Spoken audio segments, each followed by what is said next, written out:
Assalamualaikum warahmatullahi wabarakatuh. Perkenalkan, nama saya Mutmoza Filiansi, Stambuk A401201149, dan kami dari kelompok 6. Baiklah, pada video kali ini kami akan membahas mengenai harmoni kewajiban dan hak negara dan warga negara dalam demokrasi yang bersumbu pada kedaulatan rakyat dan musyawarah untuk mufakat. Baiklah, langsung saja kita masuk pada poin yang pertama, menelusuri konsep dan urgensi harmoni kewajiban dan hak negara dan warga negara. Jadi kita harus mengetahui dulu apa itu urgensi dan harmoni. Jadi urgensi itu adalah keharusan atau biasa yang disebut juga dengan kewajiban, dan harmoni itu adalah keselarasan. Ya, di sini ada konsep kewajiban selalu menjadi landasan aksiologis dalam hubungan rakyat dan penguasa. Rakyat wajib patuh kepada titah raja tanpa reserve sebagai bentuk penghambatan total. Ya, jadi dapat kita simpulkan bahwa hak itu tidak dapat dipisahkan dari kewajiban.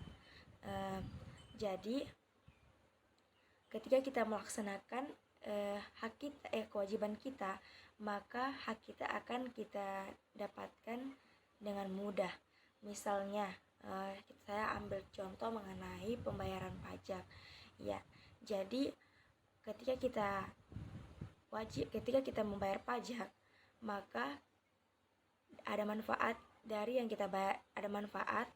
yang kita dapatkan dari membayar pajak tersebut. Seperti manfaat membayar pajak itu fasilitas infrastruktur, subsidi pangan dan BBM, transportasi massal. Yang keempat, ada pelayanan kesehatan, dan ada dalam pendidikan, ada pertahanan dan keamanan, dan lain-lain. Ya, ada juga contoh yang kedua, misalnya dalam perkuliahan. Ketika kita membayar UKT, uang kuliah tunggal kita, kewajiban kita kan membayar UKT. Ketika kita membayar hal tersebut, maka hak kita akan kita dapatkan dengan mudah, seperti dalam melaksanakan pembelajaran. Oke, sekian dari saya. Materi berikutnya akan dijelaskan oleh teman saya. Baiklah, saya akan melanjutkan bagian B. Menanya alasan mengapa diperlukan harmoni kewajiban dan hak negara dan warga negara Indonesia. Hak dan kewajiban merupakan sesuatu yang tidak dapat dipisahkan. Akan tetapi terjadi pertentangan karena hak dan kewajiban tidak seimbang. Bahwa setiap warga negara memiliki hak dan kewajiban untuk mendapatkan penghidupan yang layak. Tetapi pada kenyataannya, banyak warga negara yang belum merasakan kesejahteraan dalam menjalani kehidupannya. Semua itu terjadi karena pemerintah dan para pejabat tinggi lebih banyak mendahulukan hak daripada kewajiban. Padahal menjadi seorang pejabat itu tidak cukup hanya memiliki pangkat, akan tetapi mereka berkewajiban untuk memikirkan diri sendiri. Jika keadaannya seperti ini, maka tidak ada keseimbangan antara hak dan kewajiban. Jika keseimbangan itu tidak ada, akan terjadi kesenjangan sosial yang berkepanjangan. Untuk mencapai keseimbangan antara hak dan kewajiban dengan cara mengetahui posisi diri kita sendiri. Sebagai seorang warga negara harus tahu hak dan kewajibannya, seperti yang sudah tercantum dalam hukum dan aturan-aturan yang berlaku. Jika hak dan kewajiban seimbang dan terpenuhi, maka kehidupan masyarakat akan aman sejahtera. Hak dan kewajiban di Indonesia ini tidak akan pernah seimbang apabila masyarakat tidak bergerak untuk merubahnya. Oleh karena itu, diperlukannya harmoni kewajiban dan hak negara dan warga negara agar terciptanya kehidupan bernegara yang harmonis dan berkesinambungan antara kepentingan rakyat dalam pemenuhan hak dan kewajiban oleh negara. Lanjut ke bagian C, yaitu menggali sumber historis sosiologi politik tentang harmoni kewajiban dan hak negara Indonesia. Yang pertama yaitu sumber historis, yang kedua sumber sosiologis, dan yang ketiga yaitu sumber politik. Assalamualaikum warahmatullahi wabarakatuh. Perkenalkan, nama saya Lala Wulandari dengan nomor Stambuk A401201166. Di sini saya akan menjelaskan tentang sumber sosiologis tentang harmoni dan kewajiban hak negara dan warga negara Indonesia. Situasi pasca reformasi sekarang ini terdapat beberapa gejala sosiologis fundamental yang menjadi sumber terjadinya berbagai gejolak dalam masyarakat kita. Suatu kenyataan yang memprihatinkan bahwa setelah tumbangnya struktur kekuasaan autokrasi yang dimainkan oleh rezim Orde Baru ternyata bukan demokrasi yang kita peroleh, melainkan oligarki di mana kekuasaan terpusat pada sekelompok elit kecil, sementara sebagian besar rakyat tetap jauh dari sumber-sumber kekuasaan seperti wewenang, uang, hukum, dan pendidikan. Sumber terjadinya berbagai gejolak dalam masyarakat kita saat ini adalah akibat munculnya kebencian sosial budaya terselubung, atau yang biasa kita sebut sosial kultural anomisi. Gejala ini muncul dan semakin menjadi-jadi pasca runtuhnya rezim Orde Baru. Ketika rezim Orde Baru berhasil dilengsarkan, pola konflik di Indonesia ternyata bukan hanya terjadi antara pendukung fanatik Orde Baru dengan pendukung reformasi, tetapi justru meluap menjadi konflik antar suku, antar umat beragama, dan kelas sosial. Ciri lain dari konflik yang terjadi di Indonesia adalah bukan hanya yang bersifat terbuka, tetapi yang lebih berbahaya lagi adalah konflik yang tersembunyi antara berbagai golongan. Hanya itu yang bisa saya jelaskan. Selanjutnya akan dijelaskan oleh teman saya. Assalamualaikum warahmatullahi wabarakatuh. Perkenalkan, nama saya Lidia Safitri, stambuk A40120161 dari kelompok 6. Saya akan melanjutkan penjelasan materi dari teman saya mengenai sumber politik. Sumber politik yang mendasari dinamika kewajiban dan hak negara dan warga negara Indonesia adalah proses dan hasil perubahan Undang-Undang Dasar Negara Republik Indonesia 1945 yang terjadi pada era reformasi. Pada awal era reformasi atau pertengahan 1998, muncul berbagai tuntutan reformasi di masyarakat. Tuntutan perubahan Undang-Undang Dasar Negara Republik Indonesia 1945 merupakan suatu terobosan yang sangat besar karena pada era sebelumnya tidak dikehendaki adanya perubahan tersebut. Sikap politik pemerintah yang diperkuat oleh MPR berkehendak untuk tidak mengubah Undang-Undang Dasar Negara Republik Indonesia 1945. Apabila muncul juga kehendak mengubah Undang-Undang Dasar Negara Republik Indonesia 1945, terlebih dahulu harus dilakukan referendum atau meminta pendapat rakyat, dan dengan persyaratan yang sangat ketat. Karena itulah, maka kecil kemungkinan untuk berhasil melakukan perubahan Undang-Undang Dasar Negara Republik Indonesia 1945. Hak dan kewajiban warga negara dan negara mengalami dinamika. Terbukti dari adanya perubahan-perubahan dalam rumusan pasal-pasal Undang-Undang Dasar Negara Republik Indonesia 1945 melalui proses amandemen dan juga perubahan undang-undang yang menyertainya. Jaminan akan hak dan kewajiban warga negara dan negara dengan segala dinamikanya diupayakan berdampak pada terpenuhinya keseimbangan yang harmonis antara hak dan kewajiban negara dan warga negara. Assalamualaikum warahmatullahi wabarakatuh. Perkenalkan, nama saya Nur Afni, Stanbuk A40120168. Saya dari kelompok 6.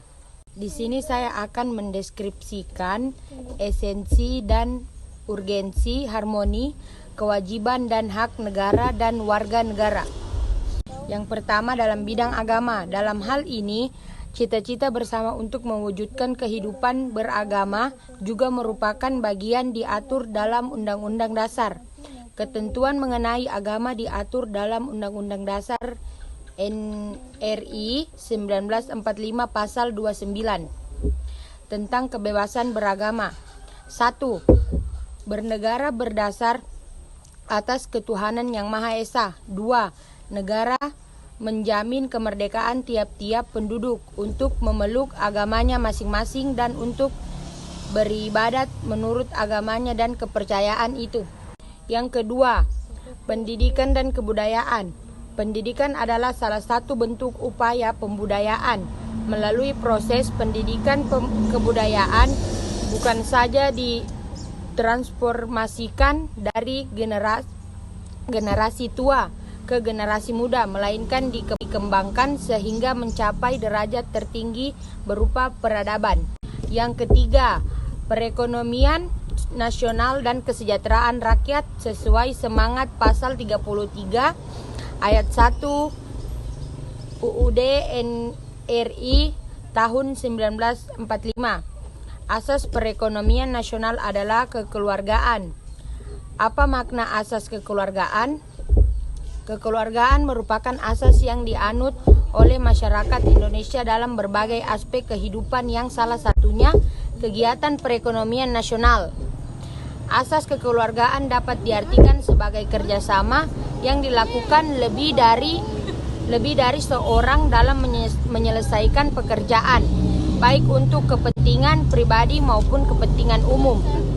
Yang keempat, pertahanan keamanan berdasarkan aturan dasar Ihwal Pertahanan dan Keamanan Negara Pasal 30 Ayat 2 UUD NRI tahun 1945 dan Kepolisian Negara Republik Indonesia Polri sebagai komponen utama dan rakyat sebagai kekuatan pendukung. Dengan demikian, tampak bahwa komponen utama dalam Sisham Kamrata adalah TNI dan Polri.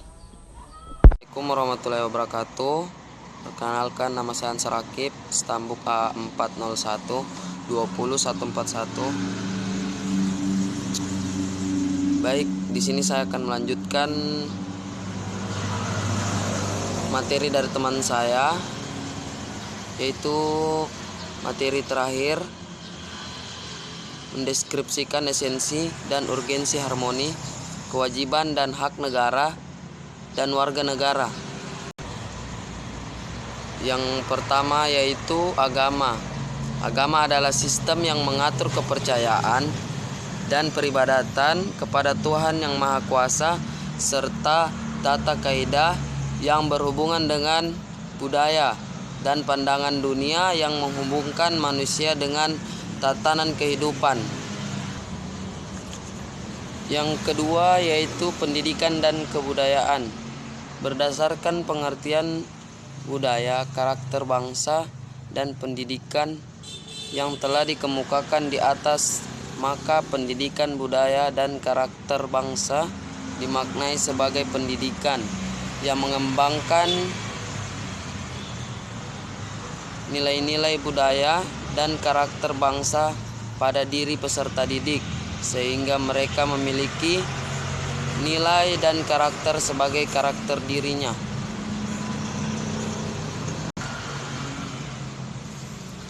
Baik, yang ketiga yaitu perekonomian nasional dan kesejahteraan rakyat.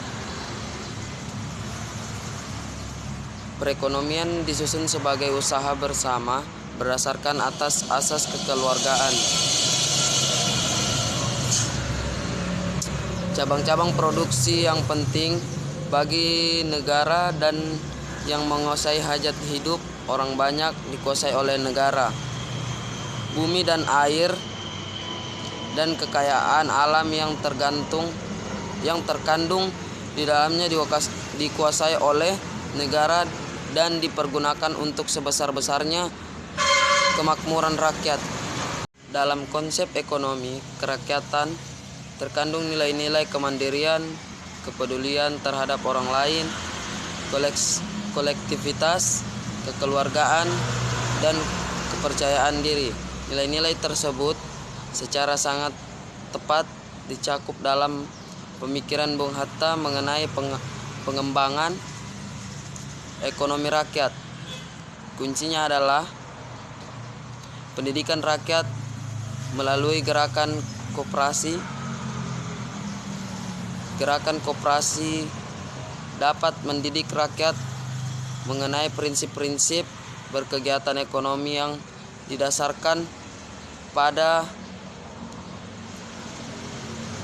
kearifan-kearifan budaya Indonesia dan mengenai kesadaran moral.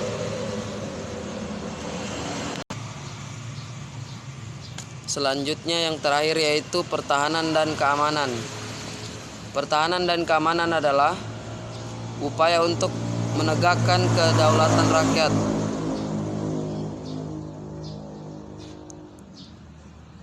mempertahankan keutuhan wilayah negara Kesatuan Republik Indonesia dan keselamatan segenap bangsa dari ancaman militer dan ancaman lain, serta ancaman bersenjata terhadap ketentuan bangsa dan negara serta tugas lain yang berkaitan dengan fungsinya.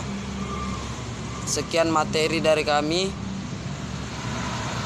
Saya ucapkan Assalamualaikum warahmatullahi wabarakatuh.